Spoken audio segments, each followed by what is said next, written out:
Hello everyone. We are learning to create a plan or write our own story. That is, we are doing the topic short story writing of class 10. In our first part, we have seen how to plan a story and what are the do's and don'ts that we should keep in mind while writing or creating our own story. Okay, in today's class, we will see the marking scheme. That is the format of writing a story. A story writing का question जो आता है उसका क्या format होता है, उसमें किस चीज के कितने मार्क्स होते हैं, and also we will write our or create our own story from the clues given. Now here we shall discuss the format or the marking scheme of your story writing. इसमें किस तरह से marking होती है, जैसे मैंने कहा 10 marks का क्वेश्चन होता है. इसमें टाइटल का 1 मार्क होता है. Title don't have to forget. Title आप स्टोरी के अकॉर्डिंग लिखिए. How I spend a night in jungle, और how a girl was saved, a horrible day in my life. इस तरह से आप कोई भी एक टाइटल लिख सकते हैं. Then content. टाइटल आप जब भी लिखे तो ये याद रखिए कि प्रीपोजिशन को छोड़ के, प्रीपोजिशन आर्टिकल को छोड़ के हर फर्स्ट वर्ड, हर लेटर का जो फर्स्ट वर्ड होता है वो आपको कैपिटल में लिखना है. ठीक है. How I saved a girl, suppose it is like this. तो how I saved a girl. यहाँ पे आप देख रहे हैं ये और मैंने कैपिटल नहीं लिखा है, अदरवाइज और कैपिटल. टाइटल ऐसे ही लिखा जाता है. ठीक है. नाउ उसके बाद कंटेंट. कंटेंट मीन्स मेन आपकी स्टोरी जो है, स्टोरी के जो आपकी स्टार्टिंग लाइन से लेके एंडिंग तक पूरा कंटेंट जो एग्जामिनर है वो पढ़ते हैं और आपने किस क्वालिटी की स्टोरी लिखी है उस हिसाब से उसके मार्क्स होते हैं out of 5. Then accuracy, grammatical accuracy. Grammatical accuracy जो ग्रामेटिकल एरर्स है, स्पेलिंग मिस्टेक्स हैं या टेंसेस की मिस्टेक्स हैं, वो आपको नहीं करनी क्योंकि उसके आपके मार्क्स होते हैं 2. अब स्पेलिंग्स तो आपको जो वर्ड्स आप श्योर हो वो वर्ड्स यूज करें उसके अंदर. और जहाँ तक बात रही ग्रामेटिकल एरर्स की तो एडजेक्टिव एडवर्ब्स प्रॉपर यूज करें जो जिनके बारे में आपको पता है.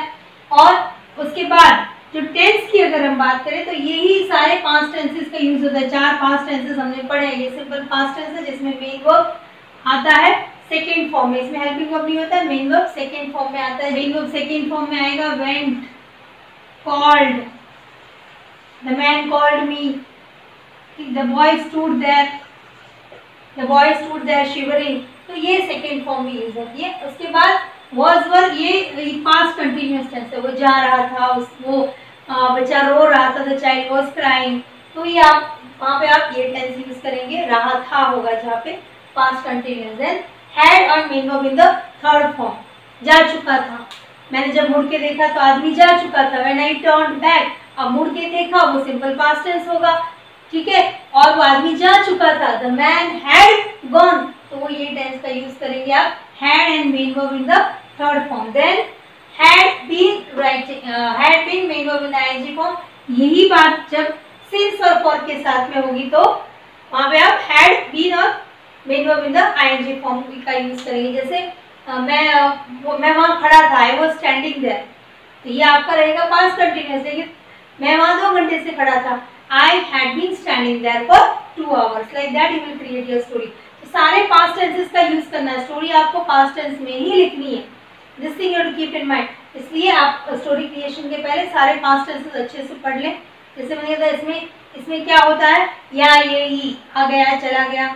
और अगर रहा था होगा तो ये फॉर्म आएगा was were और main verb in the ING form. जा चुका था, गया था, चला गया था, पीछे था लगेगा तो had and main verb in the third form. और जा रहा था लेकिन इसके साथ में से होगा, यानी इस समय से, 2 घंटे से, कल से, तो उससे इस केस में आप ये फॉर्म लिखेंगे had been and main verb in the ING form. तो अब इसके बाद आपके टेंस की मिस्टेक नहीं होने वाली है स्टोरी में. I am sure about that. अब आपको नेक्स्ट चीज देखनी है कि फ्लुएंसी के 2 मार्क्स होते हैं. ग्रामेटिकल एक्यूरेसी के बाद फ्लुएंसी के 2 मार्क्स होते हैं. फ्लुएंसी क्या होती है, यानी आपको हमने लॉजिकली स्टोरी को कैसे बनाया है. एक सेंटेंस के बाद दूसरा सेंटेंस लिखा है, are they connected to each other, कुछ कनेक्शन है उनके बीच में. ओके. तो वो देखा जाता है कि लॉजिकल सीक्वेंस आपके जो सेंटेंसेस का ऑर्डर है वो सही है कि नहीं. Now here one thing I would like to mention कि आप अपनी स्टोरी में इन वर्ड्स का यूज कर सकते हैं. ये नहीं सारे के सारे वर्ड्स आपने अपनी स्टोरी में यूज कर लिए, लेकिन अकॉर्डिंग टू द रिक्वायरमेंट, जरूरत के हिसाब से आपको इन वर्ड्स का यूज करना है. इनको कहा जाता है markers and linkers. Markers and linkers क्या करते हैं, they connect two ideas, two concepts, two lines दो बातों को वो जोड़ते हैं, तो उनके दो सेंटेंसेस के बीच में वो कनेक्शन सेट करते हैं, ठीक है। अब इन द मीन टाइम का मतलब होता है उस दौरान, तो ये होता है in the mean time. Okay, the people called for the ambulance, in the mean time I try to console that boy, बच्चा रो रहा था, वो घायल था तो लोगों ने एम्बुलेंस बुलाया, लेकिन उस दौरान मैंने उसको कंसोल करने की कोशिश की, तो वहां पे हमने यूज किया इन द मीन टाइम, ठीक है। इस तरह से आपने दो आइडियाज को जोड़ दिया कि जब लोग एम्बुलेंस बुला रहे थे या लोग डॉक्टर को बुलाने की कोशिश कर रहे थे, इस दौरान मैं क्या कर रहा था, तो वहां पे यूज होता है in the mean time. Suddenly, अचानक, इन वर्ड्स का यूज आपको स्टोरी में जरूर करना है, अचानक ये हो गया, suddenly the boy started crying, और suddenly a cracker came fell upon her. तो इस तरह के वर्ड्स आपको यूज करने की, सडनली वर्ड यूज करना है आपकी स्टोरी में, एक बार तो ये वर्ड जरूर आएगा, क्योंकि आप क्रिएट करना चाहते हैं थ्रिल, उस स्टोरी में एक ट्विस्ट या उस स्टोरी में कोई प्रॉब्लम क्रिएट कर रहे हैं, तो उस समय आप इस प्रॉब्लम के लिए ये वर्ड जरूर यूज करेंगे। देन हाउएवर का मतलब हालांकि, however I try to console the child, हालांकि मैंने उसे कंसोल करने की कोशिश की, but the child kept on crying, लेकिन बच्चा रोता रहा, तो ये वर्ड्स आप यूज करेंगे। देन फाइनली मतलब लास्ट में, finally the doctor came and he cured the child. Finally the doctor came, he checked the girl and then admitted her in the hospital। तो इस तरह के वर्ड यहाँ पे यूज होते हैं। therefore hence वर्ड्स का यूज होता है स्टोरी में। furthermore मतलब इसके आगे क्या हुआ, मतलब इसके आगे फिर क्या हुआ ये बताने के लिए यूज होगा। thus का यूज होगा, thus मतलब इस तरह से ये हो गया, मतलब एंड में ज्यादातर ये यूज होता है, thus the child was saved। तो ये लॉजिकल सीक्वेंस अगर आपको स्टोरी का अच्छे से बनाना है या सेंटेंसेस के बीच में कनेक्शन करना है, तो आपको इन वर्ड्स का यूज करना है, ठीक है। रिपीट आप जनरली यूज करते हैं स्टोरी में, लेकिन हर जगह लिखते हैं then the child was crying, then people try to call the doctor, then I तो इस देन वर्ड का यूज हम बार बार करते हैं, एक ही वर्ड यूज नहीं करना है, देन यूज कर सकते हैं, देन भी यूज होता है, देन मतलब तब, तो ये वर्ड भी आपकी स्टोरी में यूज होता है, लेकिन इसके साथ साथ इन वर्ड्स को भी आपको you should imbibe them in the story to make the story look real, to make the examiner think that your thoughts are logical, your creation is logical। ये बताने के लिए आपको इन वर्ड्स को यूज जरूर करना है, मार्कर्स और लिंकर्स, ठीक है। तो almost everything we have discussed about the story writing. आप पहले सारे पॉइंट्स, सारी चीजें जो है आपको करनी है और नहीं करनी है, उन चीजों को पूरी अच्छी तरह से पढ़ लें, और then you can start practising writing the stories. Okay, one story I am showing you how to develop a story, and then I will be giving you 1 or 2 lines to make the story। तो उस पर आप practice करें story creation. Okay, first you take this down and then we will see how to develop a story from the clue given। Okay, now this is how you are given the beginning of the story। This is starting there were John and his younger brother were shivering with cold in a corner, their mother was watching them helplessly with stone eyes। There are 2 lines given। What are these lines saying? एक sequence बता रहे, क्या sequence है? That both the brothers were shivering with cold, मतलब वो घर में कहीं बैठे थे, बहुत ठंड थी। In a corner, their mother was watching them helplessly with stone eyes। Mother was sitting there and she was watching them with stone eyes। Stone eyes कब होती है इंसान की? जब वो बहुत ही डिप्रेस्ड होता है, बहुत ज़्यादा डिस्पेयर्ड होता है। So this was a situation which the family was facing। अब ये देखिए हमको क्या पता चल रहा है, now to develop a story। ये देखिए ये पता चल रहा है कि हो सकता है इनके साथ कुछ ऐसा अभी कुछ ऐसी दुर्घटना हुई हो जिसकी वजह से इनकी एक कंडीशन हो, वो बहुत ही गरीब परिस्थिति में रह रहे हों, और they are staying in a very deprived situation, और डिप्राइव्ड सिचुएशन होने की वजह से उनके पास हो सकता है खाने के लिए भी नहीं हो। ये हमारी आंखों के सामने एक स्टोरी क्रिएट, अभी इसको इन 2 लाइन्स को देख के आपको एक स्टोरी क्रिएट करनी है, तो क्या कर सकते हैं? तो ऐसा हो सकता है, मेन कैरेक्टर्स तो यही है, कौन कौन है? जॉन और उसका यंगर ब्रदर, उसका कुछ नाम ले लीजिए, बता दीजिए, एंड देन उनकी मदर, ये 3 मेन कैरेक्टर्स है। अब इनके साथ कुछ प्रॉब्लम क्रिएट हुआ है, अब उस प्रॉब्लम को का सोल्यूशन आपको बताना है। ये आप कैसे क्रिएट करें? जैसे यहाँ पे ये जो चीज़ है कि हो सकता है उनके फादर की अभी डेथ हुई हो, उनके फादर कोई लेबरर हो, गरीब फैमिली दिख रही है, तो हो सकता है वो कोई लेबर उनकी अभी भी डेथ हुई हो और उनके घर में खाने के लिए कुछ नहीं हो, जैसे वो ठंड से कांप रहे तो उनके पास अच्छे से कुछ ओढ़ने के लिए या वार्म क्लॉथ नहीं हो, ये सिचुएशन में वो रह रहे हो, किस तरह से लोग किसी ने आके उनकी हेल्प की या किसी लोगों ने उसकी हेल्प की, ये इस तरह से आप स्टोरी डेवलप करें माइंड में। ठीक है, तो आप ऐसे माइंड में बना दें कि फैमिली कोई नेबर आया वो खाना लेके आया उनके लिए, उसने देखा कि सिचुएशन बहुत ज़्यादा पॉवरिश है तो उसने क्या किया, फिर वो आस पड़ोस में गया, उनको इनके बारे में बात की गई, ये इस तरह की पोजीशन है इनकी, तो अब कुछ दिनों के लिए हमको इनकी हेल्प करनी चाहिए। Then they decided to collect the money and they decided to buy the warm cloth. अब ये यहाँ पे आप आई भी कह सकते हो कि मैंने ये सब कुछ किया, तो this way you can create. और इस तरह से उनकी हेल्प की, फैमिली ने कुछ दिन तक उस लेडी को रिवाइव होने में हेल्प की, बच्चों की हेल्प की, और फिर उसको कुछ they help her by giving her work, और धीरे धीरे वो फैमिली जो है वो अपने ट्रैक पे आ गई। सो ये इस तरह से आप अपनी स्टोरी क्रिएट करें। तो क्या लिखेंगे हम, तो starting has to be with these lines only, ये जो लाइनिंग दी हुई वही स्टार्टिंग में रहेगी। John and his younger brother were shivering with cold in a corner, their mother was watching them helplessly with a stone eyes. They were in a very pathetic situation, उनकी हालत बहुत खराब थी। Pathetic situation as their father, who was the only bread earner in their life, had died।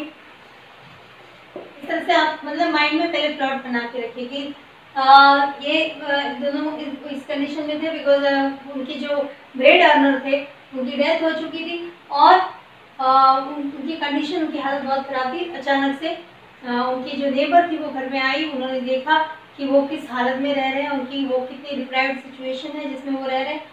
Then वो बाहर जाने लगी तो वहाँ देखा उन्होंने लैंडलॉर्ड को जो घर खाली करवाने आया था। दिस इज अ ट्विस्ट, एक ट्विस्ट है कि घर वो खाली करो क्योंकि उसने रेंट नहीं भरा था। ओके, अब वो क्या करती है इस प्रॉब्लम को सॉल्व करने के लिए, Ramila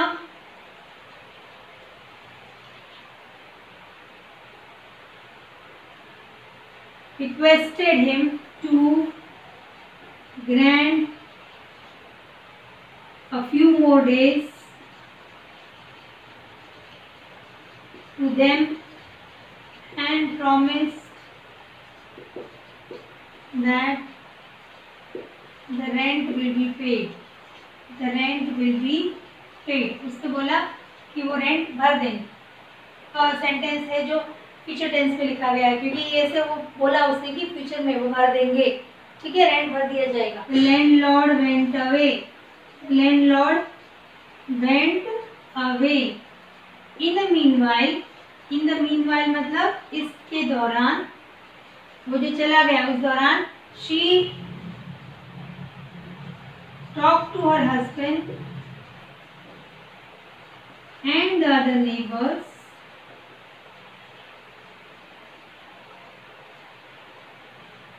about the poor plight of the, plight का मतलब दर्द, plight of the poor family, plight of the poor family। उसने उनके बारे, उनके दुख के बारे में उनसे बात की। She convinced them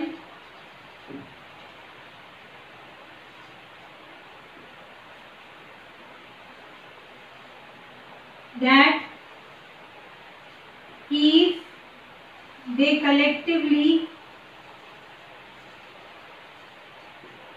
tried to help the family, its condition might improve. They all agreed and collected some money to pay off a month's rent and also decided